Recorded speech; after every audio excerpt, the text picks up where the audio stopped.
Keyboard yang simple buat lo yang suka minimalism. Yes, ini dia Monsgeek M1W V3, sebuah keyboard 75% exploded yang solid banget build quality-nya.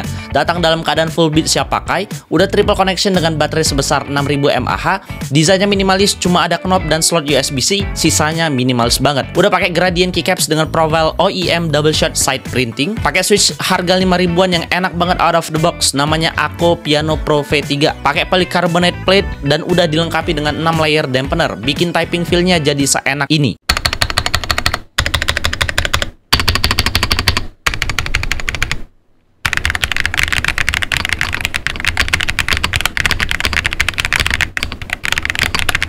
Udah support dua jenis stabilizer, plate mount dan screw in stabilizer. Bawaannya pakai plate mount steps dan tuningan pabriknya bagus banget. Hasilnya zero rattle sama sekali. Udah hot swap 5 pin south facing PCB dan full RGB per key. Intinya, di harga 1,5 jutaan keyboard ini udah komplit banget. Di paket penjualannya lo bakal dapetin kelengkapan kayak begini. So buat lo yang lagi nyari keyboard 75% yang solid, premium dan udah enak out of the box, Monsgeek M1W V3 ini opsi terbaik yang gue rekomendasikan. Produknya udah ada di keranjang kuning, so gas langsung check out sekarang juga.